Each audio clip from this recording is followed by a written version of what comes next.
Yes, we are back. Yes, we are here. And yes, we are doing what we do. I want to say happy Veterans Day to all my brothers and sisters of the DD214 alumni. Happy Veterans Day, Eric Whitmore. How you doing there, sir? I'm doing well. Happy Veterans Day to you as well, Chris. All right. We both served in the Army. I was in the Air Force as well. I did both. So either twice as crazy or twice as motivated. Depends on how you want to look at it. I'm going with crazy. Well, you would know a lot better than most. So, and you would be correct, especially because I went blue to green. I didn't go green to blue. I went right, exactly. So that proves how fucked up I am. I went from being security forces in the Air Force to a freaking FO. So we just want to say thank you to all our brothers and sisters of the DD214 out there. Happy Veterans Day 2025. And the topic of the show today, Eric and I have been going out, and he's been doing a lot of these great presentations for real estate professionals. We're working on doing some stuff for insurance companies, things like that, where he's going out. We're talking about goal setting and business planning and getting everything ramped up for 26 and, you know, really dialing it in. Been some really great content. The videos are coming out that you're gonna want to see about those. And we did the $1 Million Mingle, where Eric was one of the panelists as well, which has been great. But we want to make sure we get this information out, you know, to the masses for the people that weren't attending about the goal setting and the business planning for 2026. Absolutely. Yeah. Appreciate that, Chris. So lots of great things for us to talk about today. And quite honestly, I think today's the right day for us to do it. If you are in a situation where you got the day to yourself, maybe it's an opportunity for you to spend an hour and sharpen the axe, so to speak, so that you can really kind of dial yourself in as you get ready to 2026. I think one of the things that when I wrote my first book, Success with Goals, and I took my 10-step process that I had been using for many, many years with my sales organizations, helping people achieve their sales goals and all that fun stuff, helping us achieve our individual goals, our market goals, our regional goals, whatever. Often what I found was that the process, I kept tweaking it, right? And I kept revising it, tweaking it. And then when the company I was working for, when we sold back in 2017, that last wireless dealer I worked for, when we sold in 2017, and I looked at, okay, I'm going into this coaching space. One of the anchors was going to be my goal setting process. Fast forward, I realized that I was probably better suited, or at least I appreciated more the business coaching side of the house. And so I kind of moved into that space. And, I've been talking about rewriting the Success with Goals to be more of a business plan, building your business strategy for each year kind of thing. Because the steps, the process are exactly the same. The difference is the language, the verbiage is a little bit different, right? And using that appropriately really kind of helps identify for people, the difference in the two processes, but the 6 steps are pretty much the same. But one of the things that I think is really important is, I say 2 things, actually, very specifically. The first one is giving yourself adequate time to start on the process and really dig into it.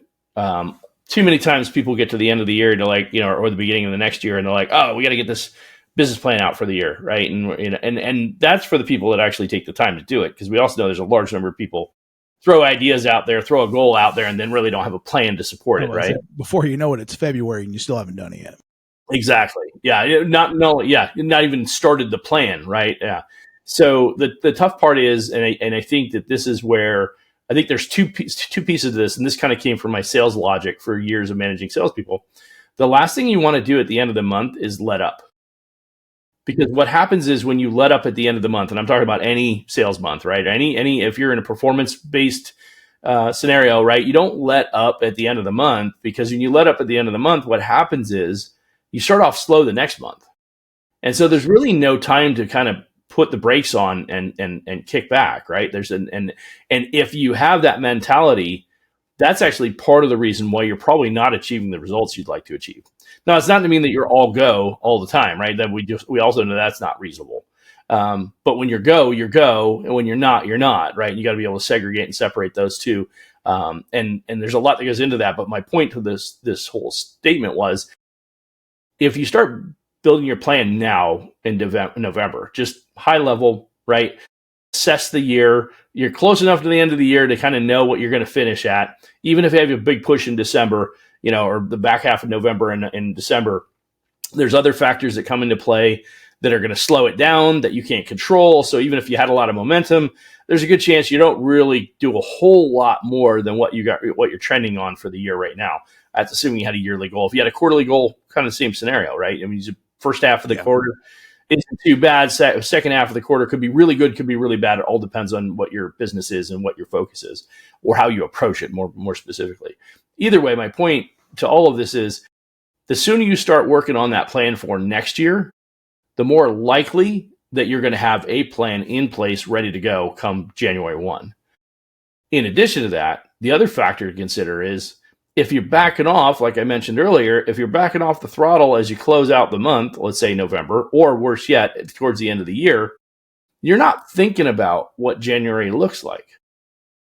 Consequently, we all get fat and happy during the holidays. It starts with Thanksgiving. You kind of muddle through the first couple of weeks. And this is somebody who lived the holidays in the retail space for 25 years of my life, right? So, you come into the holidays and you kind of muscle through those first 3 weeks. And next thing you know, it's a week till Christmas. And if you were in the world that I lived in, you're like scrambled to get your gifts. Online shopping was the biggest grace that I ever found. Yeah, I thank God for Amazon every day.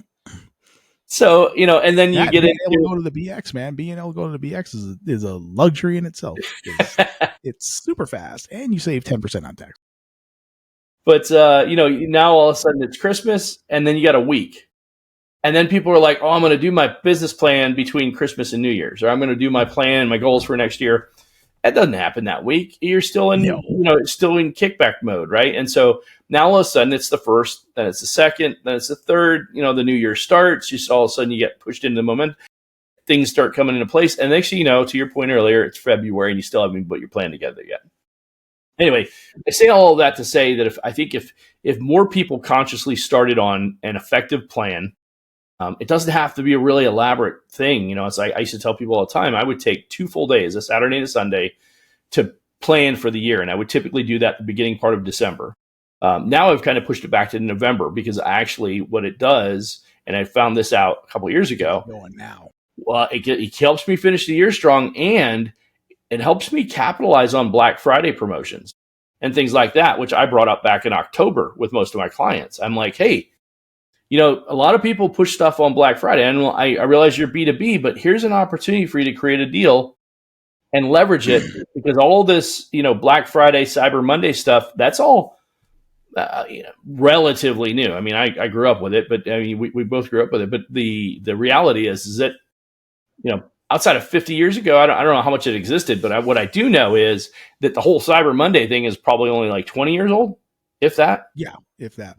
Right. And so my point is that if you're B2B, you could still leverage that. Right.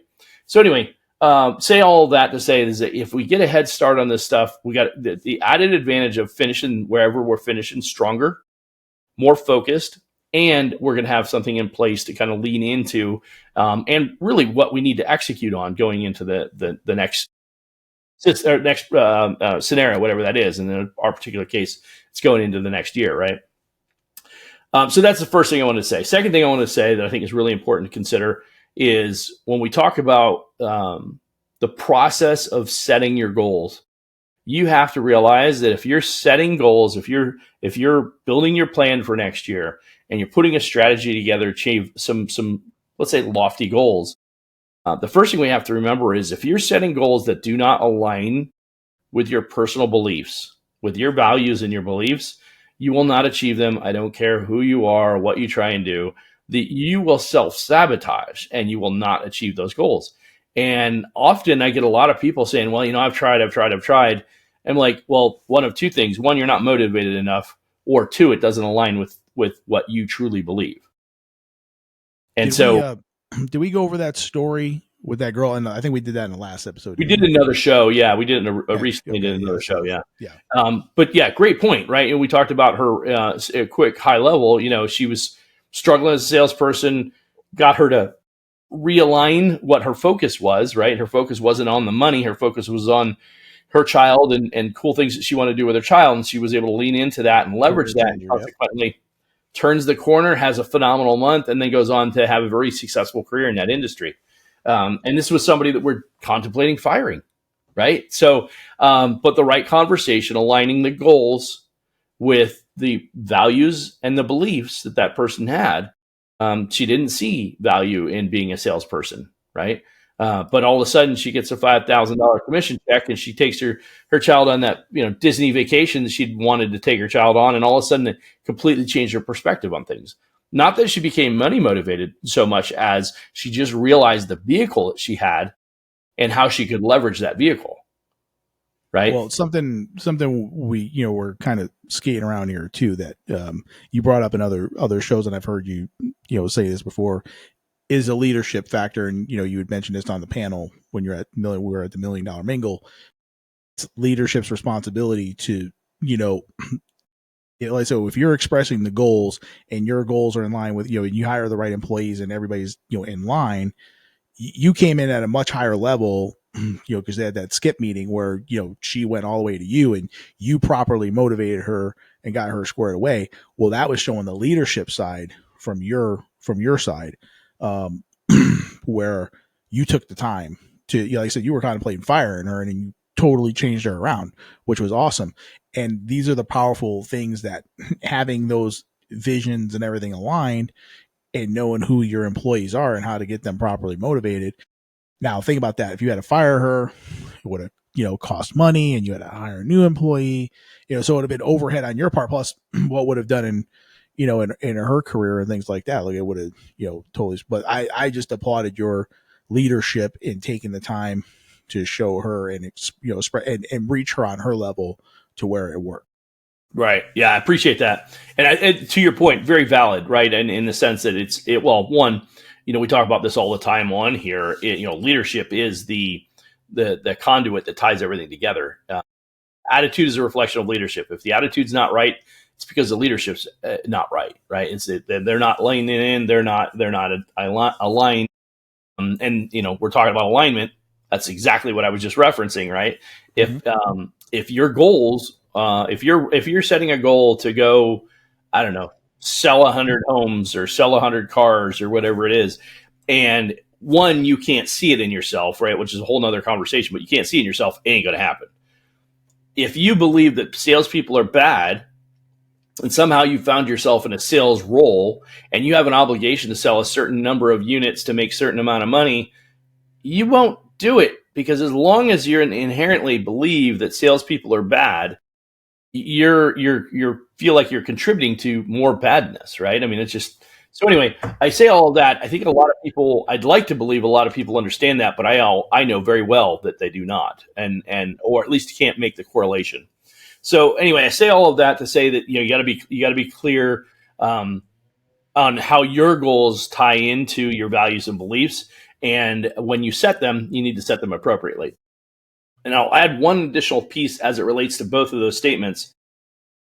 When you're setting a goal, when you're setting a challenge for yourself, I don't care if it's a year, I don't care if it's 10 years, I don't care if it's a quarter, I don't care if it's a week. If you're setting a goal for yourself, you need to stretch yourself. You need to challenge yourself. One of the things that I learned early on from Anthony Robbins was, set a goal so big that it makes you pucker up when you think about what you're going to have to do that, right? And I don't say that in jest. I say that to really kind of, because if it doesn't challenge you enough, it's not motivating enough, you won't do the hard stuff you have to do to achieve that goal. It has to really mean enough to you to go after it, right? And if it's just, I'm going to lose 20 pounds, well, is losing 20 pounds going to make you feel phenomenal? Not likely, right? I mean, yeah, will you feel better in your clothes? Sure. Are you going to maybe, whatever, getting, I don't know, ripped or getting super lean and feeling, that something like that that's really going to push you out of your element, your comfort zone. That's what's motivating. That's you're going to get up at 5 o'clock in the morning and go run for, whatever it is that you're going to do. If it's in your business, right? A 10% lift, nobody gets motivated about 10% lift, right? Move your business from 250,000 to 500,000 this year, right? Go from 250 to a million this year. If the infrastructure is in place to be at 250, to have scaled past the 250 number, you have the infrastructure in place to potentially reach $1 million this year. If you can do that, go for it. Only 6% of businesses ever reach $1 million. So why not go for that number and really push yourself to the limit? Because now when you achieve that goal, everything you had to do to achieve that goal changes who you are, especially if you've never done that before, because now you don't know what it's like. And then when you stretch yourself to that new limit, you're like, wow, this is amazing. What can I do next? What was it you said during the during one of the meetings? You said once you reach that goal, you can never go back. Never go back. You'll never go back to the old goals because you already far surpassed that, and you're like, okay, like I said, what's next? What's the next limit? Yep, exactly. And what, one of the things that we know, and we saw this play out. I mean, 25 years in sales, and I remember reading this once, and I didn't necessarily believe it, but what was ironically accurate was, if you take somebody and you allow them to see how they can make, let's just say, for instance, a $60,000 income doing whatever they do, and you change the rules, you change the comp structure, whatever, right? They're going to figure out how to get back to $60,000. If you change the comp so that the way that they were doing it, they were only making $35,000 now, they will adjust whatever they need to adjust to get back to $60,000 because that's their comfort level. They believe themselves as a $60,000 earner, or $100,000 earner, or $150,000 earner. It doesn't matter what the number is. The point is, once they identified it, that's who I am, that's the kind of money I make, they will find a way to get back to that regardless. They can even switch entire industries. They will figure out how to get back to that number because that's who they associate, how they associate themselves with that. So I read that many, many years ago, and I thought it was ironic, but I watched it play out time and time again. No matter how many times the carriers would change the compensation structure, we'd watch our salespeople move right back to that. Knowing that, how do I take myself from 60 to 100, or 100 to 150, or 150 to 200? How do I go and really, really level up and make an impact, not just in my job and my career, but my life?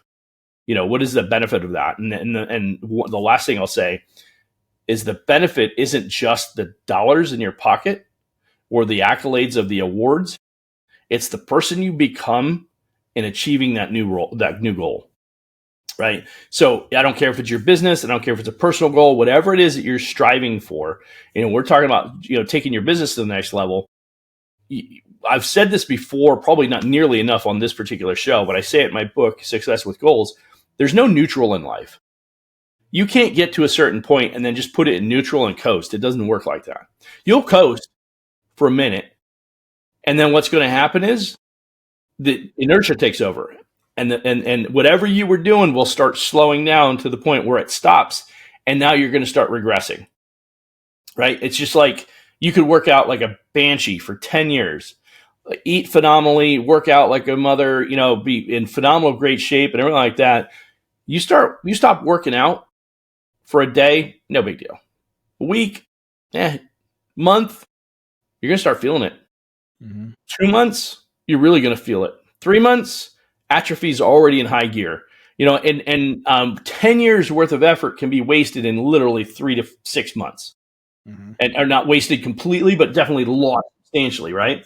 So there's no such thing as neutral. And my point to that is, you can't afford to just coast. You can't set a goal that just, we're going to increase 10%, because what happens when you don't? You got to have the full throttle all the time. Now, I'm not saying that you don't take breaks. I'm not saying you don't take vacations. What I'm saying is, you can't say, I'm going to take this quarter off. I mean, you watch boxing. How many times you watch a boxer take a round or two off and all of a sudden end up losing up the fight? Oh yeah, it happens every day. Yeah. It's like, I'm going to back off a little bit. I'm going to let this round. I'm going to coast this round. I'm going to stay outside and just jab, and that's when they get caught. I was going to say, look at the Giants. They were winning the game the other day, decided to put it in prevent defense mode, and you know what prevented them to do? Winning. Exactly. I swear to God, that in football, that's exactly what prevent defense is. I'm preventing myself from winning. I'm going to allow you the chance to take my game. Exactly. I'm 100% a believer of that. But the all of that to say, I said, you have to be pushing all the time. You can't coast. I'm not saying, like I said, you can't take a break. I'm just saying you can't coast, because as soon as you turn that off, as soon as you don't have a number that you're pushing for, a goal that you're just striving for, whatever that is, if you're in an operations field, how do you get better at it? How do you look at the scenario and say, how do I get this? This is a good process. How do I make it even better? Just to say, oh, it's good enough. That's where you get screwed. That's where people get passed up. That's where companies get beat. And it's, you cannot lie to yourself and say, oh, I've done it this way for so long and it's going to be okay. Yeah, if you don't have super ambitious, drive, you're not constantly pushing yourself, you won't do the things that you need to do to keep the business moving forward, and you will begin to regress. And so I lay all that out there to just really kind of say, at the end of the day, everything that I talk about in my 10-step process, it starts with those things that we just touched on. You have to be willing to push yourself. You have to be willing to really stretch yourself further than you anticipated. You have to appreciate the fact that when you actually achieve those goals at that new level, you're going to be like, I'm a new person.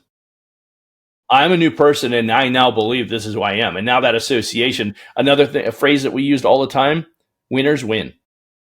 Winners find and create ways to win, and they win. Here's what also happens. Losers lose. And I'm not saying you're a loser because you lost. I'm saying losers will allow themselves to continue to lose and then justify why they lost. Winners will lose a battle and then come back even harder to win the next time, right? Even if they lose 2 or 3 in a row, they're going to come back like crazy to get back to even and eventually get back and lead again. Losers give up. Losers quit, right? And we always say the only way you really lose is just to quit. And when you start quitting on yourself, you start quitting on those goals, you start quitting on, I can't get to that next level, I give up. That's when you lose, right? That's the loss. You're already cooked. Yep. Absolutely. Yep. One thing I think we need to touch on as well, I was just thinking of this while you were speaking. Setting that goal doesn't necessarily have to be a revenue goal per se. Yep. I mean, you could say a goal like, okay, let's say like, I'm a newer business owner and things like that. And now I'm just starting out like, okay, this year I'm going to make sure I get a couple VAs in place to start, delegating some of the work that I need to do on the daily basis. That way I can stretch myself more and acquire more clients. You know what I'm saying? So I need to be able, and I need, by doing that, because I know you're big on process and things like that, because I'm one of your clients, is that when you have those processes in place and things like that, and that you're building a business that's worth selling, but also it allows you to take it to that next level. Because like I said, if you have the right systems in place, now you're creating a whole new dynamic of, okay, I don't have to do this day-to-day stuff as much. I have more time allocated now. How do I get more business in the door? What do I go to more networking meetings, or am I going to more, am I going to start doing seminars or, kind of things like that, so you have to, that's also a stretch goal that can make you pucker, because like I said, if you're so used to just doing a day-to-day thing and you're used to being the owner operator, now it's time to get out of being the operator and actually be the owner. What was it? The post you just did the other day from going, you said from being employee to CEO or something to that effect? Operator to architect. Correct. Yeah. There you go. Yeah. How do I go from operator being the architect, right? The operator does the task. The architect designs the process, right? Right. And so, great example and a great point to tie into that, right? It doesn't have to be a sales goal. It doesn't have to be, a profit goal even. It could be a functional tactical, and we use that in goal setting. There's 2 different terms: process goal, and there's a rewards goal, right? And achievement goal. So I have achievement goal. It's like I'm going to achieve, let's say, $1 million in top line revenue. A process goal would be I'm going to add 2 VAs to my content creation process, so that I am not spending 4 hours a day doing content creation or whatever that looks like, right? Or I'm going to implement these 2 AI tools that are going to allow me to not have to spend 2 hours a day doing whatever it is I'm doing, right?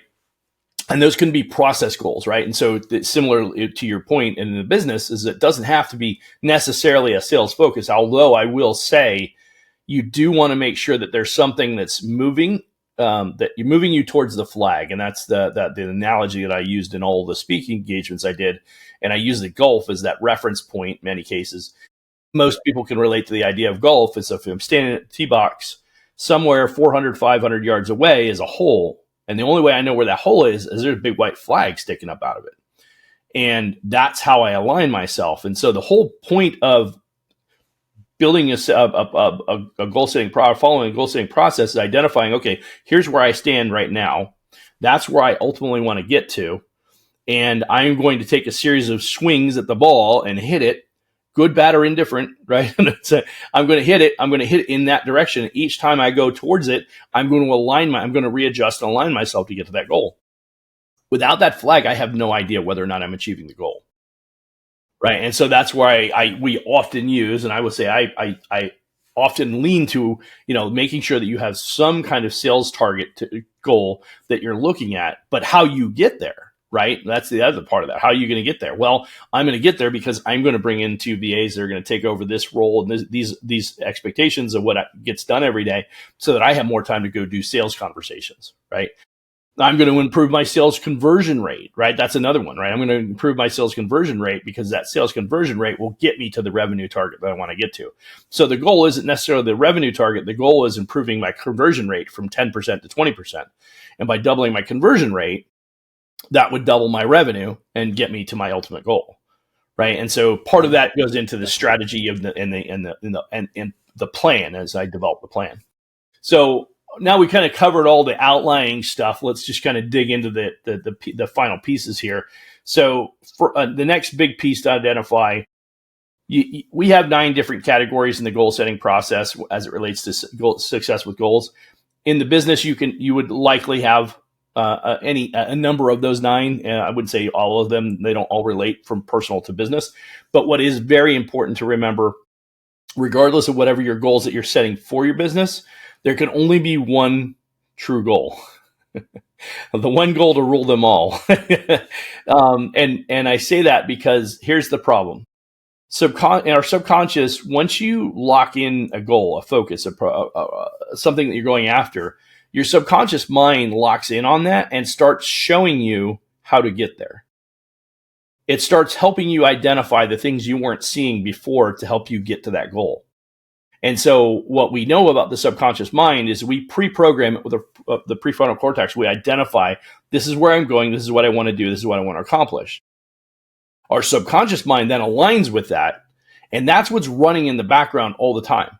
And that's why, we talk about this, now I'm going to blank on the term for it, but there's a term used when you decide that you want to buy a new red car. I want that new red Ferrari. Well, guess what happens now every time you go to Scottsdale, Arizona? You'll see a red Ferrari. You see red Ferraris everywhere, right? It's like everywhere you go, you see red Ferraris, right? And they were there before, but you weren't seeing them. But now that you said you wanted one, yep, right? Your subconscious is telling you, hey, look, there it is. Oh, there it is again. Oh, there it is again, right? And like I said, it's pointing it out to your subconscious, identifying it. It was there before, you just weren't seeing it. And it goes hand in hand with that the study I told you about with the video that we watched in the trainings when I got my certifications, the gorilla, right? And so they got these 5 kids passing a basketball around during this, I don't know, it's like a 2-minute video of this, just literally people passing the basketball back and forth. Not even like playing basketball. They're just literally tossing a basketball back and forth, bunch of boys and girls. And then at the end of the video, they go, okay, how many times, before the video, they say, make sure you count how many times they pass the ball. So the whole time you're focused on counting how many times they pass the ball. So guess what happens when the video's over? They go, okay, who saw the gorilla? And you're like, what?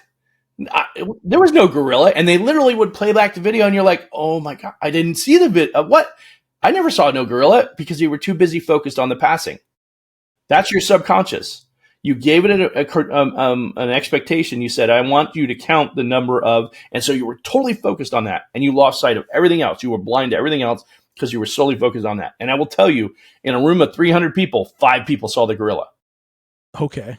Yeah, that's how much of and so that just really tells you that's how strong your subconscious mind is about helping you find what you're looking for. But you have to make sure you program it correctly. So you have to clearly help it identify, this is where we're going. This is what we need to accomplish. That's why that white flag is so important. So when you clearly set the goal out there and you say, okay, this is my plan and this is what I'm going to do to get there. Once you dial that in, your subconscious will start telling you. So now let's say you start taking action on the plan that you created and you get 20% of the way and you're like, this is not working. I'm not going to make my goal. I'm 20% into my time frame, like a quarter of the year, whatever, and I'm not even close to my goal. Something's off. Well, your subconscious is like, that's because you're missing the cues.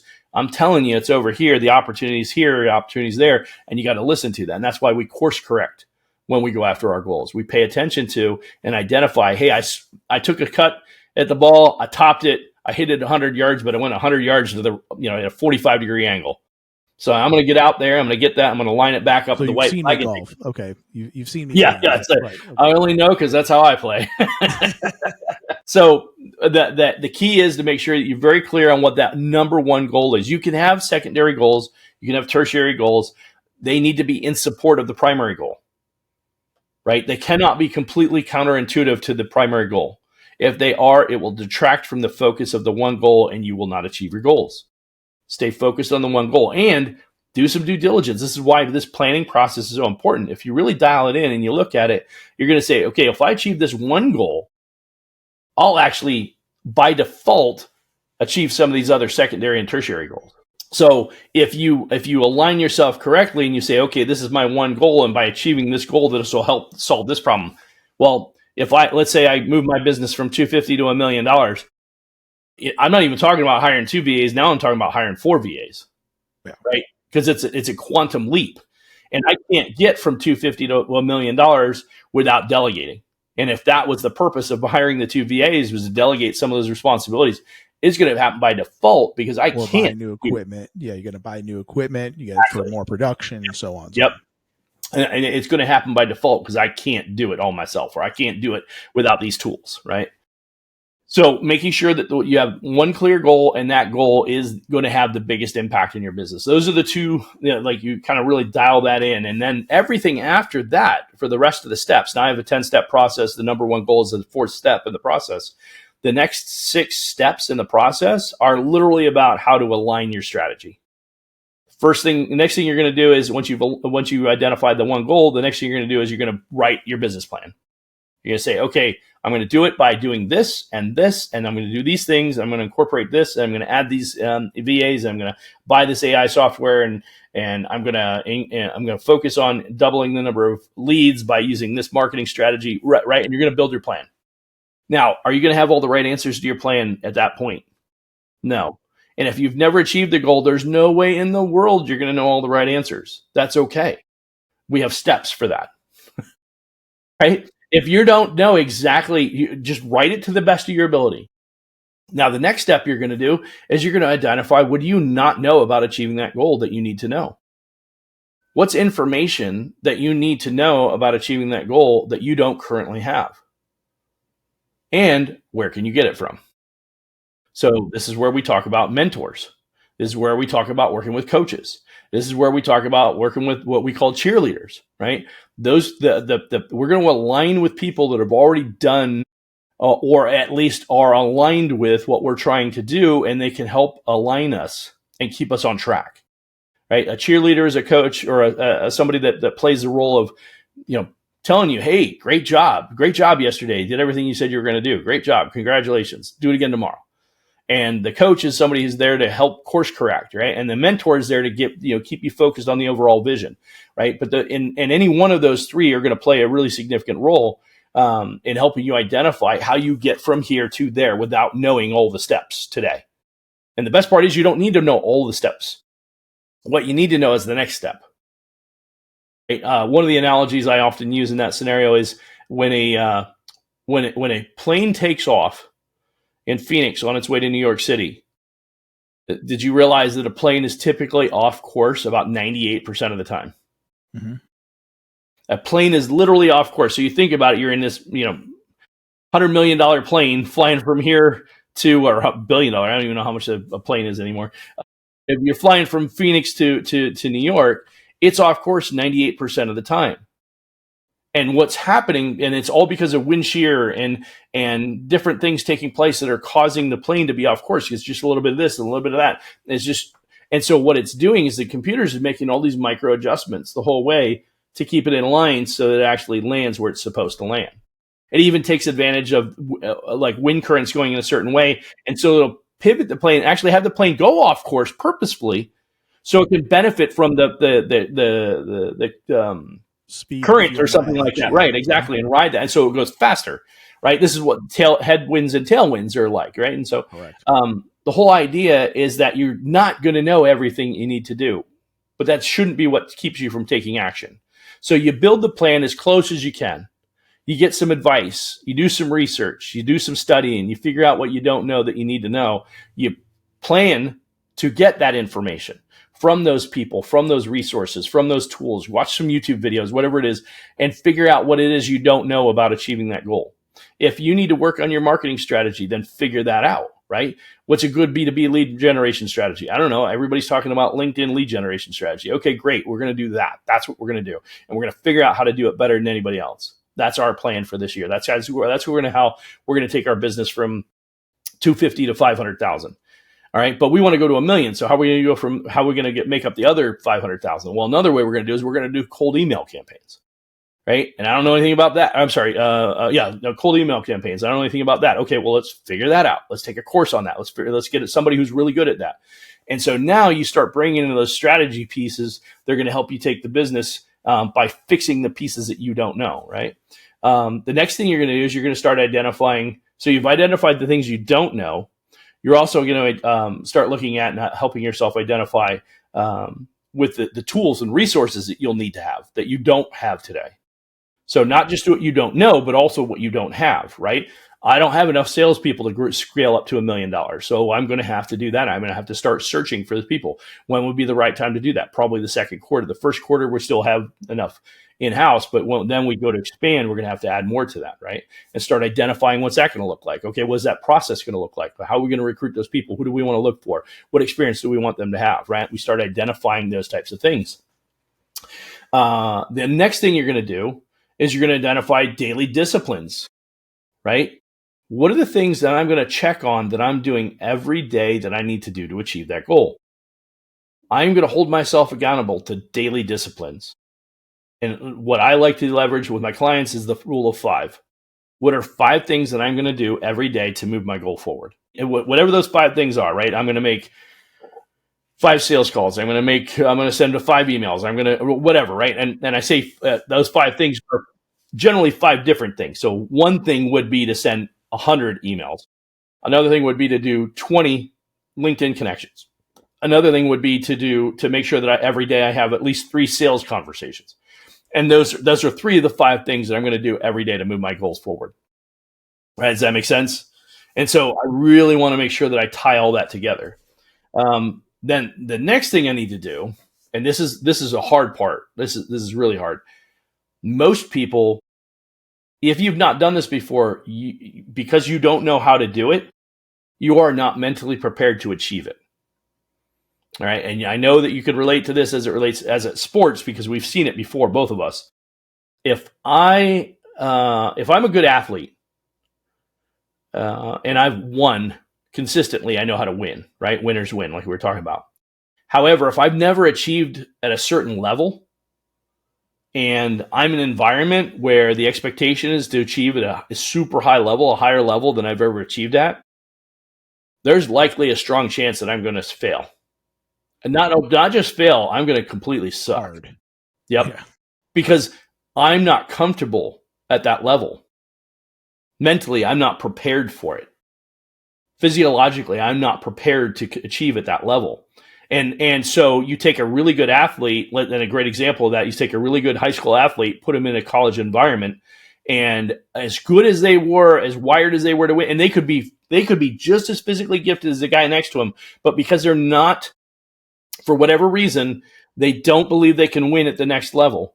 either because somebody pre-programmed them poorly, because they had a bad experience and it threw them off course, whatever it is, they're going to suck at the next level, and they're going to get their lunch eaten for them, right? So you have to prepare yourself mentally to achieve at another level you've never achieved at. And we do that through affirmations and visualization. Now, a lot of people, a lot of hokey, I don't really buy into it. Well, here's what I do know.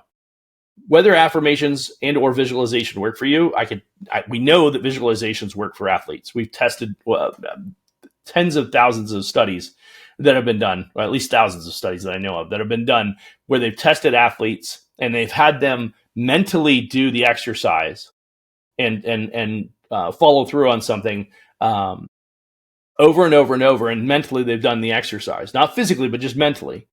And then they tested them to physically do it, and they did it just as well as if they were actually physically doing the practice. So you get an edge when you're mentally aligned, right? When you see yourself physically doing whatever the activities you. So we know for a fact visualization helps, and affirmations are just as much. They're just words, right? It's what we're pre-programming in my head. I've had people tell me, "Oh, affirmations don't work," and I'm like, "The hell they don't." Have you ever had a situation where you weren't doing well? Okay, what happens right before you don't do well? What is your subconscious? What is your mind saying to you? Say again. You're mentally fried. You're not. Your mind goes, "Oh, but what if I miss?" Yeah. Oh, but what if I throw it too high? Oh, what if I brick this? It's like, yeah, that's affirmation. It's a negative affirmation, but it's an affirmation. You lost before the battle even started. Yep. That's it, right? Your subconscious mind doubted whether or not you were going to make it, and that doubt is what led you to miss. It wasn't even that you physically were going to miss. It was that your mind kicked in and made you throw off just that little bit and miss that free throw shot. Look at Shaq. Look at Shaq. Yep. 18-year professional career, 20 professional career, and I think his career record was like 58% free throw shooting. One of the biggest guys to ever play the sport. It's like all you had to do is like reach your arm out, and you could probably 6 feet away just toss it in the goal. He still couldn't make the damn little square box. Just bounce it off the box, right? No, just bounce it off the bike. Right. All you had to do is just throw it off the back of the box. But to your point, right? And so here's a guy was probably one of the best NBA athletes, right? Not certainly easily been the scoring champion every year, and could have easily been, right? And hold the right. LeBron would have never touched his scoring record if he shot 70-80% from the free throw line. Michael Jordan, nobody would have ever touched. When he played as big as he was, he should have been even way more dominant than he was, right? Especially with the type of people he played with too. On top of that, right? And with all of that, he still couldn't make a free throw shot. And my point to that whole statement is mental affirmation, right? It was negative. It wasn't positive, but there's no way you could tell me that physically he wasn't able to make that shot. It was a mental block that he dealt with for however many years he played basketball. And so now to say that positive affirmation don't work, it's a load of crap. It works. You just need to allow it to work, right? And so there's a lot that goes into that. We're not going to go any deeper, but that's my point. Affirmations, visualization. Whether you believe you can or can't, you're going to be right. Yeah, exactly. It's, the way I hear it is the way I always hear it is whether you believe you can or believe you can't, you're right. Right. Yeah. Right? So anyway, that's that piece then, and then the final thing is, and it really comes down to this, is take action. So many people, believe it or not, will actually go through this entire process and then still not take the action. Or if they take it, they'll take it for a week or two, and then they'll go back to their habits. So the taking action, and actually there's a piece in all of this that I probably should have driven home a little bit better as we finish this out. But the last piece was take action, right? Go out, take action. Determine this is your goal. Determine your 5 things and go do your 5 things tomorrow. The other thing I should have said when we were talking about the 5 things that I kind of forgot about, and I want to circle back to it, is when you determine those 5 things, you have to do those 5 things every day, religiously, every day, no matter what. Yeah, you're dying on your deathbed. Figure out how to do one of those 5 things. I don't care. You got 105 degree temperature. Figure out how to do one of those things on your list. Do not give yourself a simple pass. I'm not on the verge of dying. I get it. Okay, that's a different story. But generally speaking, push yourself to go beyond, right? Because the reality is that when you have the law of momentum in your favor, there's universal laws that we're familiar with. We talk about gravity and some of these other laws. There is a universal law of momentum, right? We know there's a law of momentum says that once something's in motion, it stays in motion. Stay in motion, yeah. Right, exactly. So it's true of our momentum. When things are moving forward for us, right? And momentum is a cruel mistress.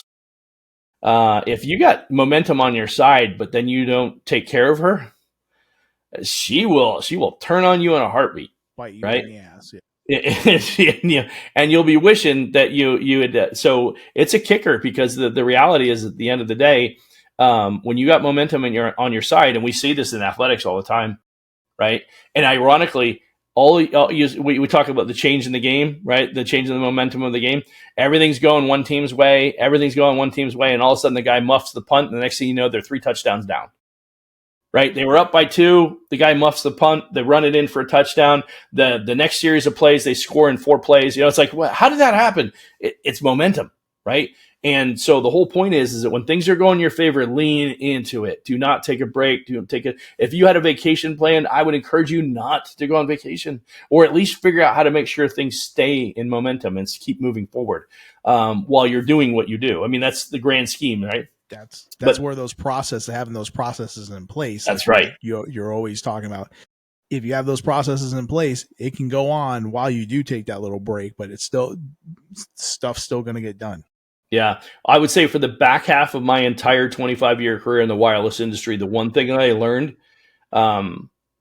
it was even when we were on vacation, I still worked for 2 hours, and people would go ape shit. They would, why? Oh my God, you're on vacation. Don't work. I'm like, if I do this while I'm on vacation, I don't break my momentum. I don't break my routine. I get at least these certain things that need to get done.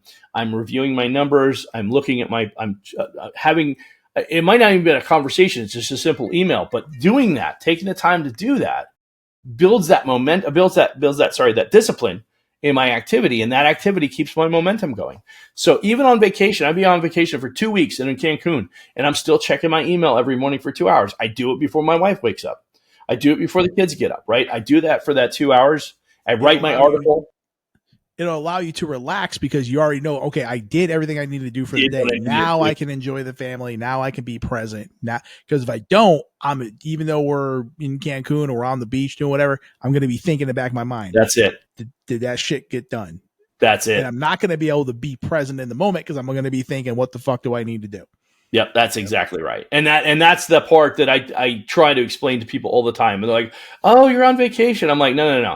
If I do this every day and I maintain that discipline, I know the benefit that it has for me, right? And we didn't have down months. I mean, we were on a tear. It was like 3 years straight. We were the number 1 division, and we weren't beating people by a few percentage points. We were crushing people by 15, 20% every month in and month out. And because I had that discipline, I stayed on top of my business all the time. I didn't need to be 24/7. I just needed to make sure that I at least did those couple of hours worth of work. And then, to your point, I got to then when I go out and play with the kids, I'm all in, right? We're building snowmen. We're playing on the beach. Doesn't matter what we're doing. The point is, I'm all in on spending time with my family because I did my work, right? And if you have your own business, FYI, that is exactly how you have to live your entire life if you have your own business, because there is no way to get away from not ever having to do anything unless you've elevated yourself to the point where you're an owner. I'm sorry, not even a business owner, but an actual investor in a business where somebody else is getting paid to run the day-to-day operations, and you actually invested in that business, right?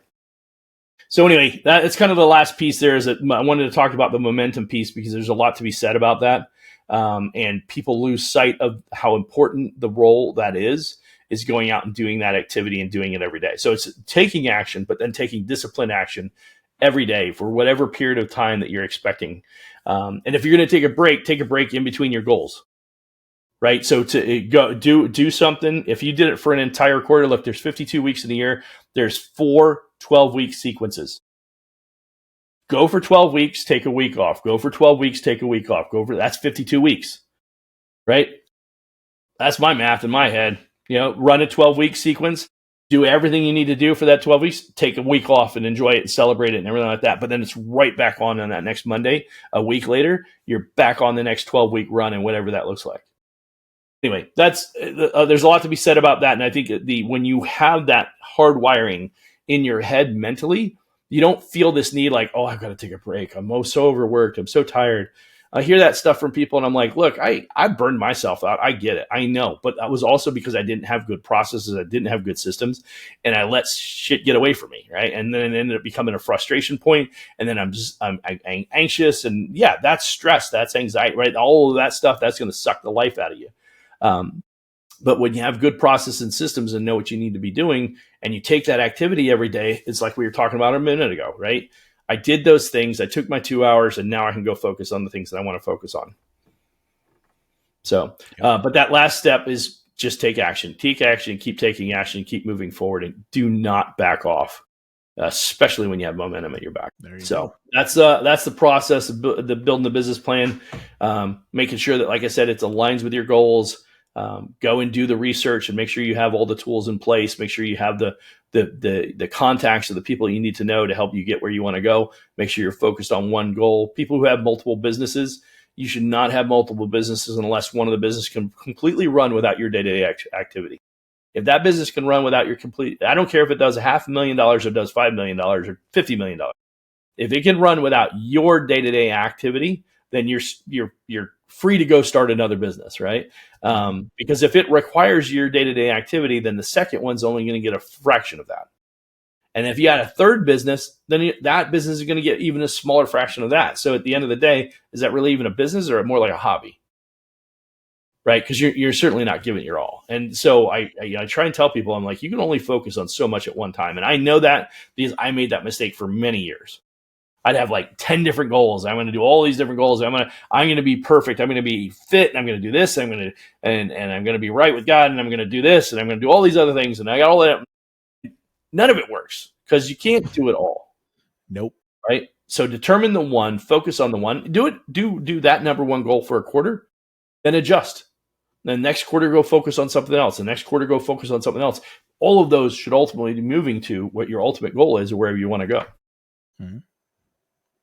So now if you're completely overwhelmed and you're like, oh my God, I don't even know where to start, pick up my book, Success with Goals. You can find it on Amazon. It will absolutely outline the entire 10 steps. And you'll get a good idea on how to use it. There's actually a supporting book called a companion guide that goes along with it. I think the two of them are probably $30 total with both, maybe 20 or 35.